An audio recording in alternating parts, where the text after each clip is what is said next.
Good evening, folks. Dr. Freeman here with the Times from Dr. News from in and around the universe that may or may not make you go, "Woo." You hear that? That's the cops coming. And guess who's leading the charge? The BBC. Yeah, that's right. They're up to their antics again. And we're going to go into that in just a moment. Oh, yeah. Apparently, Friday they wrapped filming. And like I said, people's like, how come there wasn't a news report? I'm like, so they wrapped filming, hoopty ding dong shit. It's what do you want me to do? Show you video footage of the wrap party? I was like, you don't want to see that. But now that filming is wrapped, lots of weirdness going on. People are speculating like mad, because Chibs made an appearance at the CBBC event over the weekend, and people are like, there was a few folks who were expecting maybe to get a release date, and sure enough, no, we did. Like I said, I keep hearing rumors that they're possibly talking mid-September and that there's supposed to be some form of rescheduling going on. But like I said, I haven't seen anything in black and white on that. But let's give you what I do have in black and white, and let's get into it. Let's get onto it. Let's hop on to the freedom train where the hobos aren't allowed. They know who they are. Okay, let's get into it. These were tweeted out today by my concept artist, Darren Faraday. Now, apparently these were the concept things for the sonic screwdriver, kind of obvious. Very detailed stuff, production designer, our Will Wynne Jones, also on this one. Like I said, this is some pretty lovely work.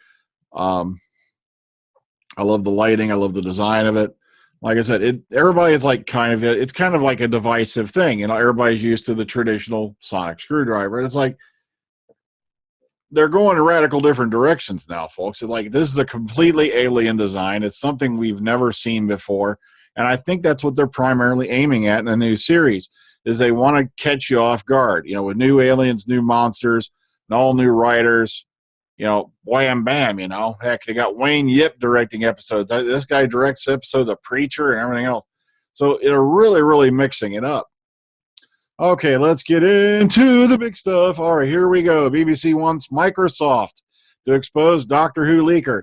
Yes, now this is involving the 53-second clip. The one of Jodie on the train with Yasmin and Ryan. This has nothing to do with the photos. That was just a plain blunder by the photographer themselves.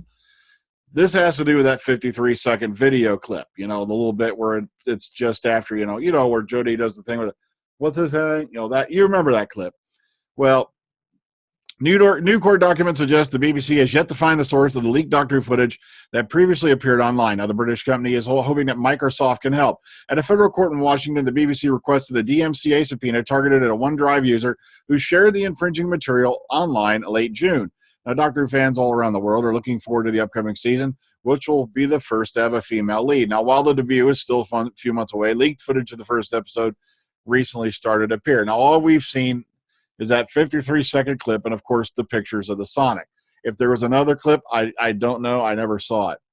All right, and we all know, short of it. All right, in an effort to track down the source of the leak, BBC has taken the matter to U.S. courts, and we all know about the subpoena, and they went to Tapatalk to try to identify the source of the infringing post. Now, allegedly, in a separate effort, BBC Studios have filed a request, of course, and once again, DMCA subpoena with a federal court in Washington, and this time it's directed at Microsoft. According to the BBC, a user of Microsoft's OneDrive stored and shared a copy of the leaked file titled, it's a MOV file, Quote, the infringing material includes, without limitation, an unauthorized copy of copyright video content from Season 11, Episode 1 of Doctor Who, for which BBC Worldwide Limited, BBC Studios distribution is the exclusive license.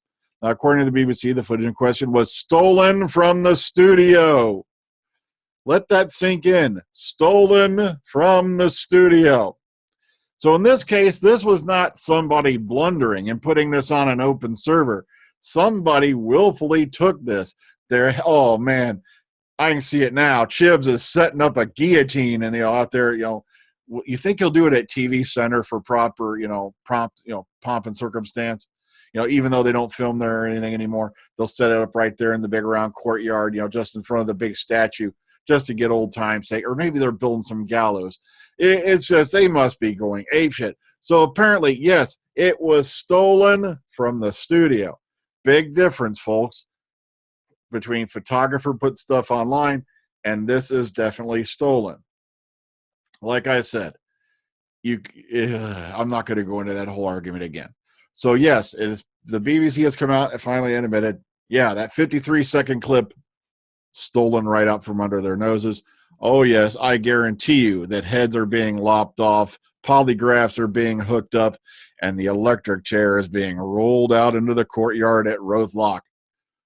In case they just want to get it quick and dirty and get it over with down in Wales. Okay, now we go over to Doctor Who production news. Crazy new design for the TARDIS interior. All right. Okay, now now this is just videos of Twice Upon a Time and the 12th Doctor regenerates. All right, and basically his case is, now despite the evidence, here's what Chris Chibnall had to say about a new TARDIS interior design at a press conference at San Diego Comic-Con. Quote, "No, I didn't say that. Laughing as one of the questioners stated that the TARDIS exploded, so we will see a new one." He said, "I said it exploded. You said we'd see a new one." Chibnall said, "Now last week, after photo credit was published in Doctor Who magazine, 2 photos depicting portions of the TARDIS interior were discovered on character." Oh, sorry. I got lost in my sense. On character and publicity stills photographer Ben Blackhall's online portfolio. Now, you'll notice in certain files, I deliberately misspelled his name.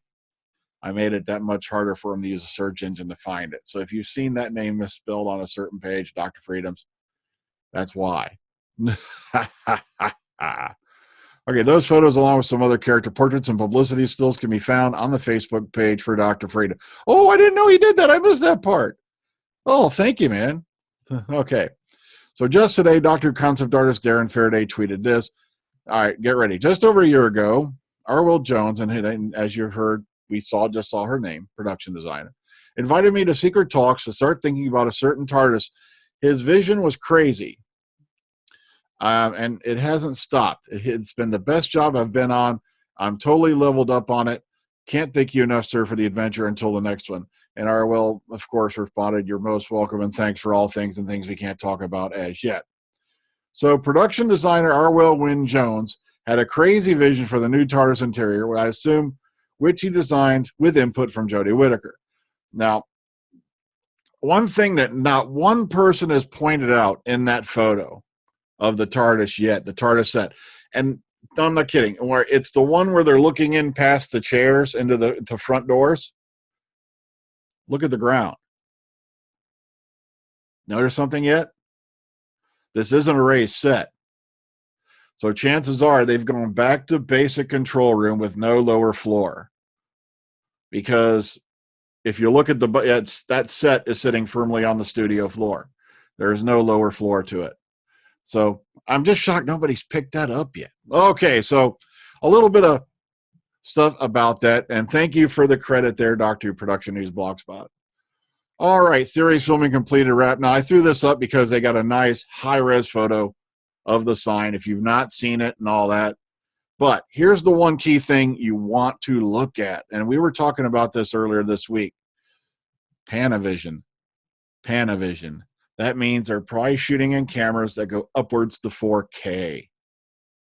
And that's also based off when me and Elijah Kraling, Minnesota Gallifreyan, we were sitting there talking, and also with the other guys, and I was bringing up the photos of various, the set location shoots, and they have the cameras there, and it looks like possibly they're shooting this season at up to 4K. That is epic. Okay, and once again, Series 11 wraps production, and now fans are desperate for a premiere date confirmation, and that's the only reason I threw this up right here is because that's all we want. I don't care if they put up another trailer at this point or not. I don't care if they put up, well, I was about to say nude photos of Jodie Whittaker, but you know where they are if you look. Oh, I'm a dirty birdie, okay? I suck. And no, not because some sad man boy from Manchester said so. But okay, moving on. Or I ain't going to go into it. Oh, moving on. Doctor Who Series 11 cast confirmed secretive South America filming, and we pretty much already knew this. I don't know why the Radio Times is doing that, where there was some stuff that they did, that was not seen. Like I said, the only reason we got any photos out of South Africa is because that was in a public location. And those weren't those evil DWSR people hopped plane tickets to South Africa to sneak photos to ruin Moss Leeson. No, that's not what happened. It was just folks in the area snapping photos and tweeted up because they were excited. So, like I said, and also allegedly, like I said, it turns out Ace Creeper, I got to apologize to him, was probably right, because chances are the new Sonic was on that location, and they just did a clever job of keeping it out of the public eye. That's probably what the private scenes were also for, was that way she could wing out her Sonic in private. Oh God, I'm getting off that. Get moving. All right, now get ready for this shit. Remember when people were going, "Oh, Shona, why is everybody talking about Shona? They're full of shit, huh?" Well, guess what? Moffat just came out and said, before Coleman decided to extend her stay and before Pearl Mackie was cast, another fan favorite was in the frame. Now, as you remember, originally, Jenna Coleman was out the door at the end of season 8. Then she agreed to do Christmas. Then they finally, for some god-awful reason, talked her into staying for series 9. No disrespect to series, to Jenna Coleman. She did fairly well in series 9, but I'd rather have seen Capaldi get another companion, before Pearl Mackie. Just give him a little mix-up, But Moffat admits he sensed at various points that Coleman, may not have been ready to go, but he, of course, had to take her at her word. And even in the early stages, he began to turn his attention to the prospect of a new companion. And he goes down here to tell you that it was Faye Marseille as Shona. And it would have been amazing because, if any of you have seen her performances in Game of Thrones as well as other shows she's in, incredible actress, incredible.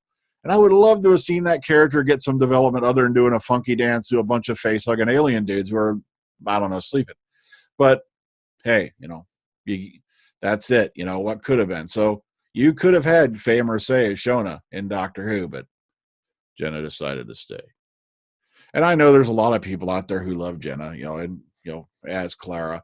And Clara did get some new, actually some good stuff in season 9. But like I said, I'd have rather seen Capaldi get another companion before Pearl and mix it up a little more. But that's just me because, Clara had been around a few years. Okay. We really want one of the T-shirts the Doctor Who Series 11 crew wear on the set. All right. And this is, of course, from Wrap Day, I believe, or the lunch buffet that day. But here's the guy wearing the close-up one. So this was the cast and crew shirt for Series 11. So you'll notice they're cashing in on the shirt, the multicolored logo and all that, which you can interpret as any way you want. You can say that's LGBTQ sign. You can say addition.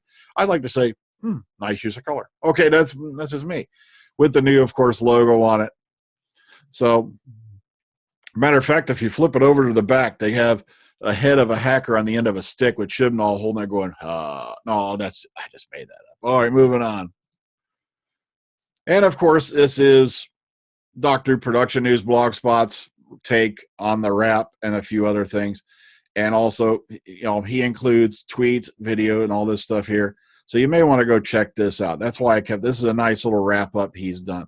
I always love his stuff on his page because he wraps it up nice and tidy for you, unlike a lot of other places. And lastly, new Fourth Doctor audio adventures have been confirmed. That's right. Yes, do not adjust your cameras. That is Adric. That is Matthew Waterhouse. And no, I don't believe for an instant they got them all in the same photo. Unless some things have changed, I don't know. Because as we all know, Tom Baker and Lala hadn't spoken to each other in going on 30 years or more. And I don't even think they recorded in the same building at the same time or whatever. But like I said, it's a nice photo. Even if it is possibly photoshopped together, we don't know. But, all right, Big Finish confirmed that the Fourth Doctor is played by Tom Baker. Will be continuing his audio adventures well into at least 2021. 2 new audio series featuring the enigmatic time-traveling Bohemian have been confirmed, out for release in 2020 and 2021, with the Fourth Doctor being joined by some old friends and, of course, John Leeson as K9, Lala Ward as Romana 2, and Matthew Waterhouse as Adric. If you want some more details on that, it's right here in this article, along with some other nifty stuff, a couple statements from Waterhouse, David Richardson, and whatnot. So here's the release dates again. If you want to go check this out, it's over on Doctor Who News. Now, as some of you may know, like I said, it turns out that, one of the local gangs got together to have another circle jerk. And a lot of people's like, aren't you offended? Aren't you angry? I think the only bit that offended me was, and like I said, I am not going to go into it because I'm not going to give them time today other than to say this. Every time you guys get together and have one of those meetings, I smile. Look at it. Look, there's a big gap there. Look at it. Why? Because I know every moment I'm on the air, it is scarring your sad, pathetic souls. Good night, guys. Have fun at the next circle jerk.